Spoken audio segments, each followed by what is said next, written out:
This may be difficult to hear, but no matter how hard you try, no matter how great an effort you make, you cannot wake yourself up. If anything, it's the trying and the effort that tend to be the problem. On the other hand, they're essential.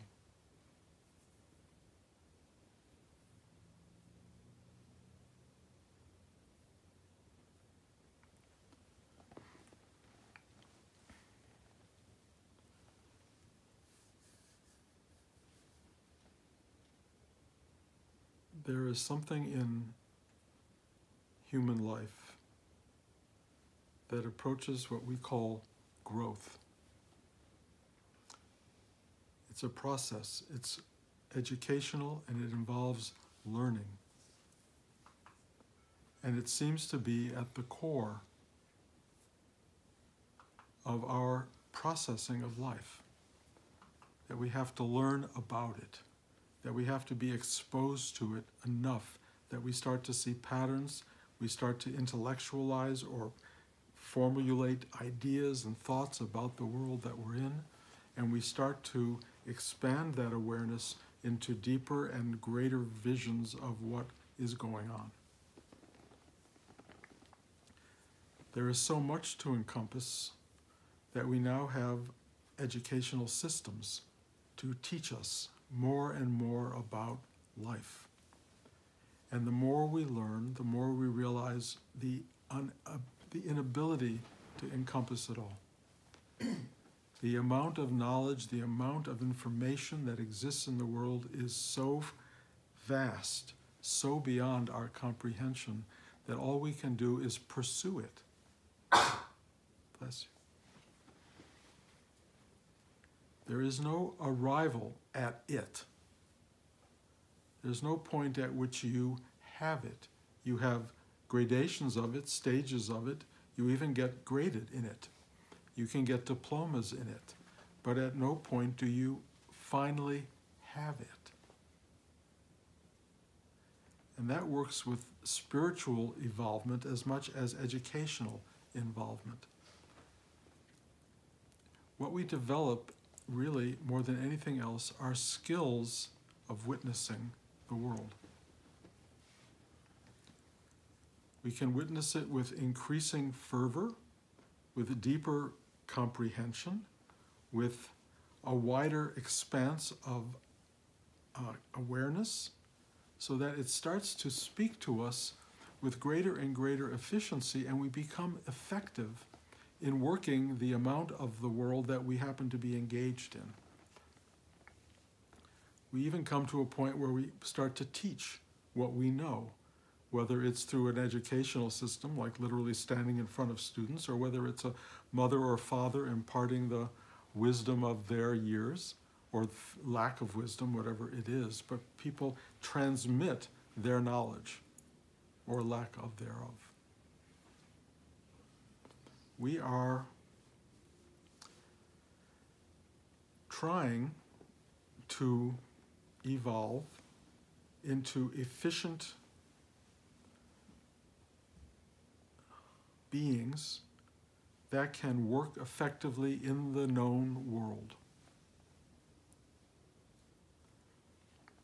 Learning is an interesting phenomenon.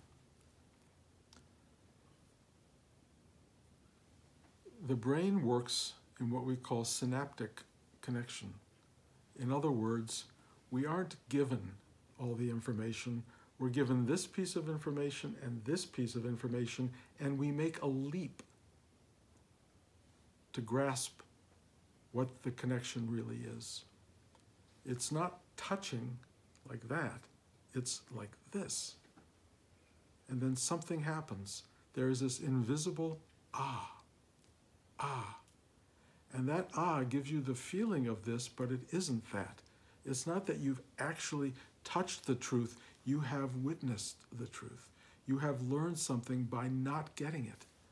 You've learned it by witnessing and being part of it. The mind is really interesting. My favorite movies really are what I call elliptical movies, where you present this piece of information and this piece of information, and you go, oh, and you have become part of the process. You have taken from the points of information and you have learned something new for yourself. Great writing allows you to create the story. My granddaughter, who's taught herself to read at the age of 4, now just reads novels and you name it, was talking to me the other night about her reading, and she says, you know, when I read, I'm not here anymore. I'm not in the world. I am in the book. I see it, I'm living it, I'm walking in it, I'm touching it, I'm smelling it, and that is what happens when you are in another environment and the book is well written. You lose this reality. When you are deeply in this reality, you tend to lose often something that is, in a sense, the containment of, or the vastness in which this reality exists. But here's something really fascinating. When you are really deeply into what you're doing, writing, thinking, playing, whatever it is, you lose touch with the fact that there's a you doing it. There is a kind of middle ground where you don't really exist. There is this sense of it's happening, and time becomes malleable. For many people, it evaporates, and you go, where did that go? What happened to all that time? For approximately however long you were engaged in something, you disappeared because you were so involved in the process that there was no you in it. There was only the happening of it.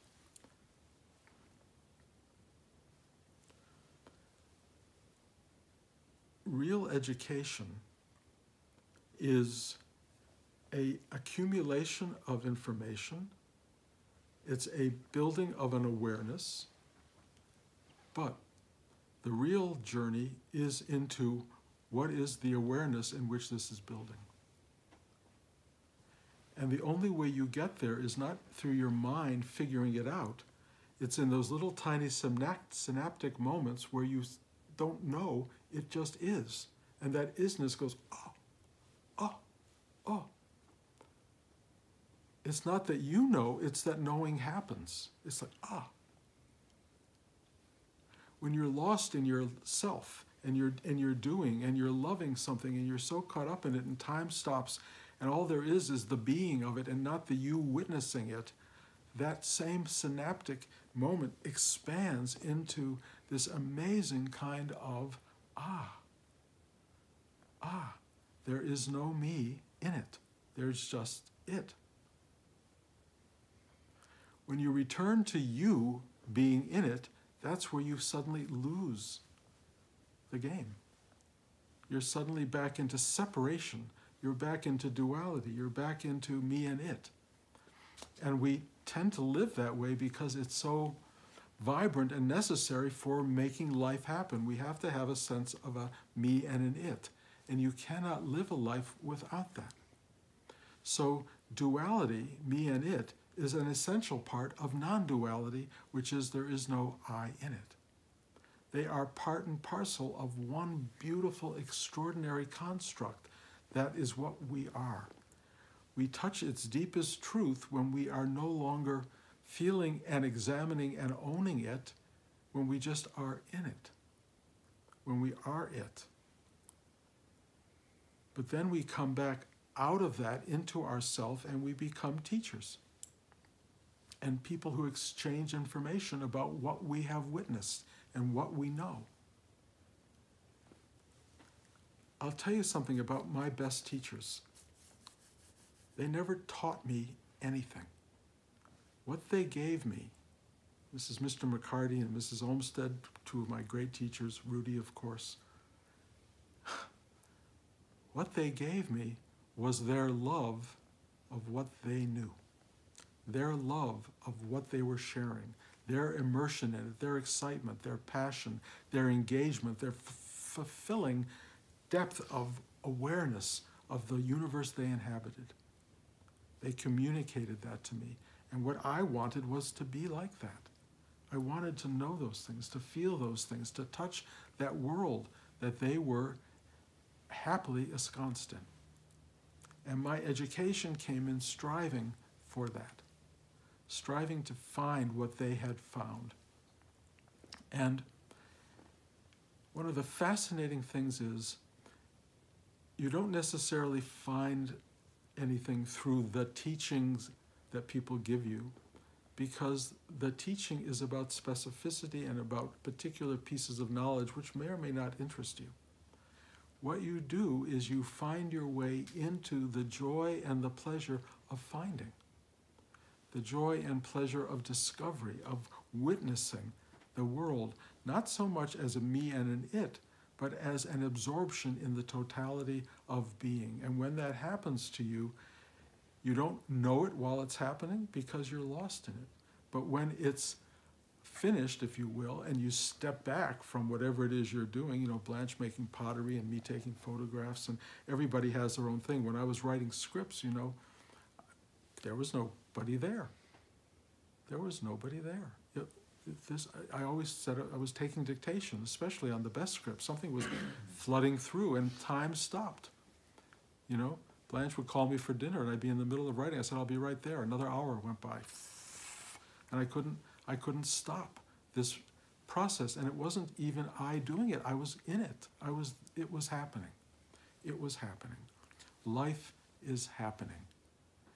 The pain of life is you separated from that happening. The pain of life is you looking at that happening and wanting it to be different than what's happening. I want more of this or less of that, or I would like it to have been this way, and why couldn't it have been that way? And this happening thing that you're in suddenly becomes filled with things that might have happened, you know, if you'd gone a different direction 20 years ago, and how the future looks bleak, and all of these things start to cloud the horizon of what's happening. Of course, the reality is your being in the past and the future is what's happening. It's really what's happening. But you are so separated out into that mindfulness, that thinking process, that you are no longer aware of what is happening. If you could stop suddenly and be aware of you being lost in it, you would wake up. You go, oh, that's what I was doing. Oh. The canvas shows itself. The film reveals itself. The light pulsating through the story of your life that's putting it on this screen of awareness suddenly shows itself to be the light. And you wake up to that and you go, oh, it's happening all the time. It's not just happening when I'm lost in doing something. It's not just happening in the abstract. It's happening even as we speak. Even as I sit here listening to Bruce talk and hearing these words and processing them in some way, it's happening. The fact that processing is going on and intellect is playing and stuff's getting sorted out and compartmentalized and going, yeah, I agree with that, I don't agree with that, yeah, this is interesting, that's all part of it. It's all part of the vast happening. And when you suddenly, and this is really the key, wear yourself out. You go, too much, can't handle it. What's he saying? I don't get it.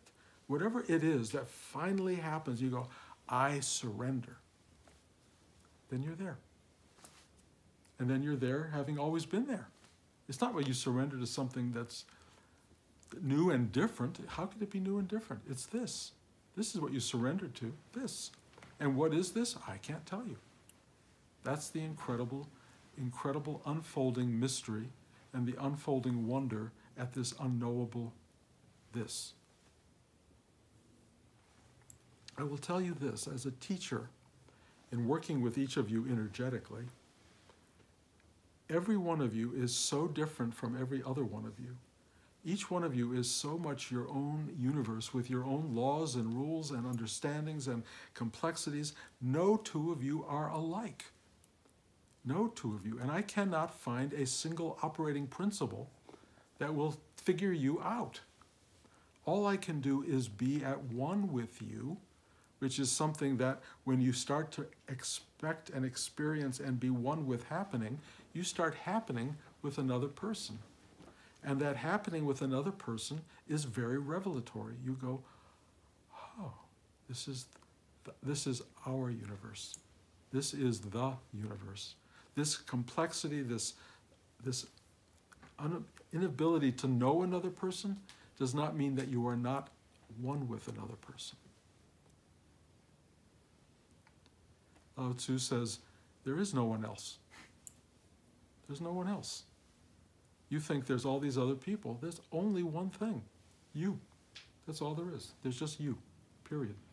I know it doesn't look like that, it doesn't sound like that, and when I talk about there being, infinite universes of us, it makes it like, oh, that's impossible to ever get your mind around it. Yeah, it's true. You can't get your mind around it.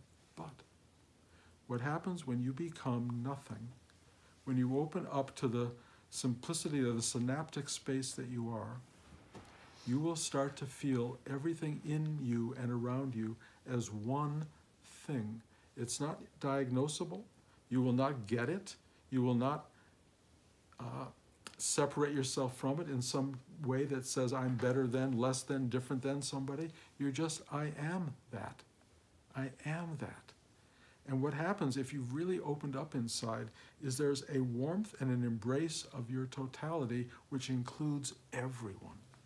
And you find your way into everyone. You sit with them. And when someone is as lucky as I am to have people sit with him in stillness and openness and availability, you can really enter into every person, and you can feel this flood of synaptic awareness moving through the universe that is around you, and in the individuality of each piece of that universe that is around you. And what happens when that takes place is this, I guess it would be called a unifying factor, an alignment, a connectivity, a singularity, a oneness. All of the two-ness that we tend to feel and amplify on a daily basis just fades away. And for a brief period of time, if you will, time stops. We are one.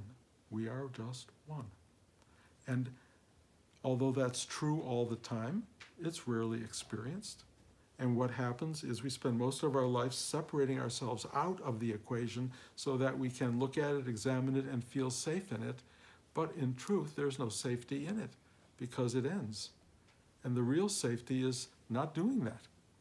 The real safety is becoming so in the equation, so in the life itself, that there's no you looking at it, examining it, thinking about it, questioning it, wishing it was otherwise. That just starts to fade away.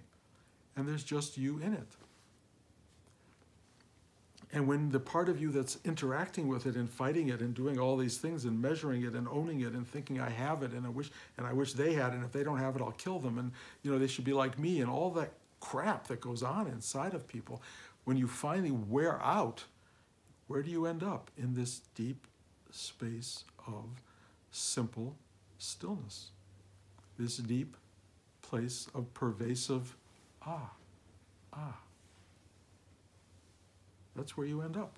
And it just happens, that's where you are all the time, except when you don't know you're that, and so you create this fiction of being someone separate from everybody else that knows and doesn't know and wishes it had and is angry that it didn't get. That part of you, which you reinforce every day, is part of the oneness, but you don't have to live in that if you don't want to. And the whole idea of what we do here is saying, okay, I want to get out of that. And then the problem is you come to somebody like me or other people, there's a lot of teachers around in the world, and saying, how do I get out of it? And they'll give you practices and efforts and things you do and mantras and all those things, and you will try and try and try and try. And the problem is every effort you make will reinforce your separateness. I want out. I want it to be different. I want it to be like that. When you finally go, I accept it as it is, there's nothing I can do about it, boom. There you are, where you've always been, and you go, okay. And the minute your mind comes back and says but, then it's over. Then you're into but.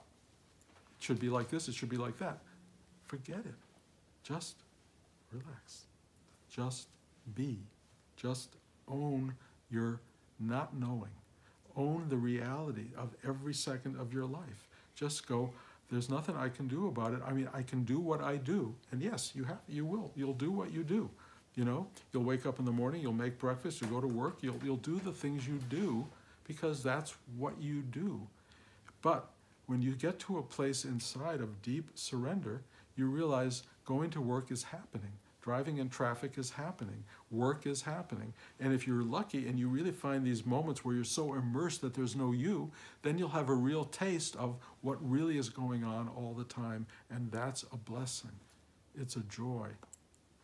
When people tell you you're already what you're looking for, they're right about that. They're right about it. But if they tell you there's nothing to do to arrive at that awareness, that's not absolutely true. There is a kind of learning curve in life, and we call it education. There is a kind of growing awareness of this world that we need to function in the world and that we need to approach the mystery of being. We need to learn. You cannot take a 2-year-old kid and tell them you're already what you're looking for. That's not fair to them. And you can't take a 30-year-old who's still trying to figure out, can I get a date? Can I get a job? Why don't I have enough money? You can't say you're already what you're looking for. It's not fair. How can you say that to somebody who doesn't have the basics of what they want and need in life? In a way, you need to have all of that or struggle enough to realize this is as much as is going to be given to me, and start to relax into the spiritual dimension of going, okay, okay. And then somewhere in that mix, and I can't tell you how or when, something goes, It may not last more than a minute, but it's a big minute. It's a big, timeless minute. And in that minute, you go, okay. And having known that, you may fight to go back to that, but the reality is, it's nothing to go back to. It's there even now. And if you become really smart in your spiritual work, you will do everything you can to just let go and trust and be available to the what is of your life. That's the most you can do spiritually. Just keep letting go and relax and open and feel for your other self with compassion. Love yourself. Watch this happen, and it will just take place. It takes place. It's happening. There's nothing you can do about it happening. The only difference between a spiritual awake person and a not spiritual awake person is they have gone, and everybody else is going, That's it. It's the only difference. And you've all done it. You've all done it. Trust me. You wouldn't be here if you hadn't done it. Something in you has gone, or oh.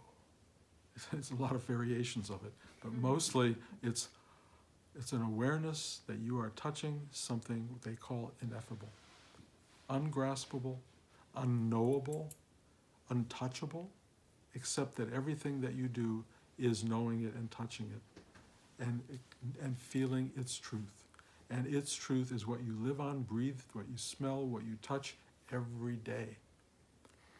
The journey to being who and what you are goes through everything you have to go through. It is an educated being that comes out of this. But I will tell you, if your education brings you to the answers and you think you've found it, this is the answer, that will be problematic. Because one of the great things you discover in education is it's undiscoverable. There's always more. There's always bigger. There's always something you didn't see. There's always a perspective you didn't have. Seeing through somebody else's eyes gives you an enormous amount of awareness. There's so much to learn, and there's so much to forget. Take it in, let it go. Take it in, let it go. The stuff that adheres will be what you need. Rudy used to say, don't try to remember what I said and don't write down what I said. It will show up. When you need it, it will show up. And that really has been my experience. The knowledge you need at any given point rises up. You know, I don't sit here and plan these talks. I just open my mouth and the talk happens. It happens. I have nothing to do with it, or this Bruce guy has nothing to do with it. If you knew Bruce as I know Bruce, you'd know he doesn't know a thing he's talking about. It's just transpiring. It's happening. And it's happening because the only thing Bruce has done is finally said, I'm done. I can't do it anymore. I surrender. I surrender. And thus this. And it will be the same for you. The exact same for you. Get out of your own way, and there it will be. It will show up in its ineffable glory because it speaks its own truth. It knows itself, and it wants, if nothing else, to be experienced by everyone who is its own truth and being. That's all it wants. And everyone who speaks it, as I've said it before, is a ray of light illuminating the world, and none of you are not that. None of you are not that ray of light. So,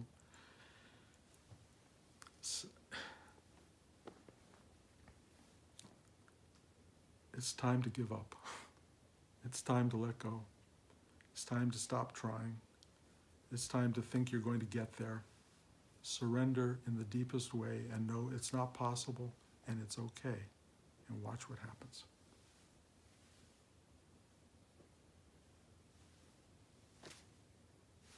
Ta-da. Any comments, questions, criticisms? Can you talk about where therapy and the understanding that begin from that interaction I fits can. into this? Sure. I've told this to people often. Those of you who are hearing it for the first time, hope you can deal with it. I have been in therapy for years, and also marriage counseling for years. So Jungian therapy and marriage counseling.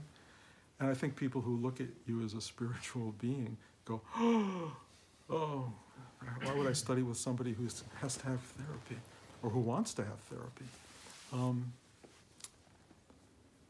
There are millions of ways to observe yourself and to learn and to expose yourself. One of the things I've realized is there are not a lot of people we can speak our truth to, and maintain relationships.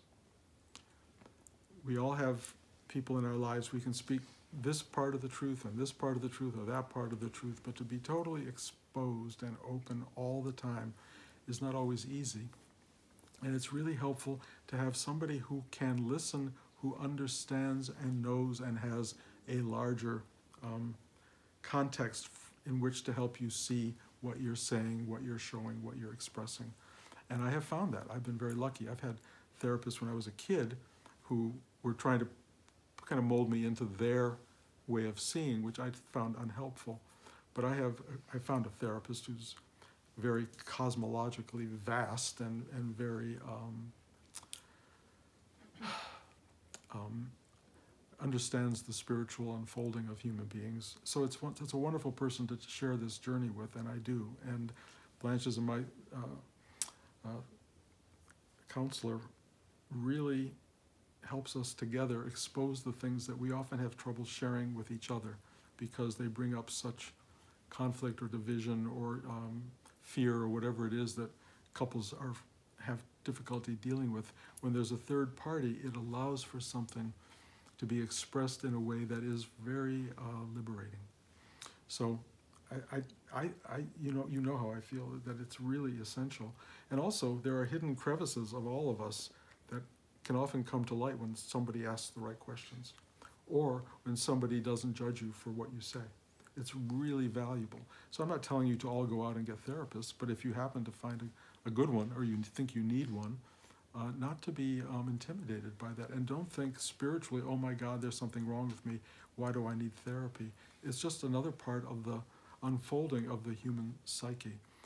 Or not. If I'm completely wrong about this, then don't study with me or don't listen to these talks. But they are, I think, deeply informed by the more insight I can get about the Bruce guy, as well as the larger non-Bruce being that seems to flood into play at regular intervals. So I'm very supportive. of the journey, and really think that you can't learn enough in a way, except the ultimate learning is that you can't hold it as a final demarcation of knowing it all. Never will happen. Never.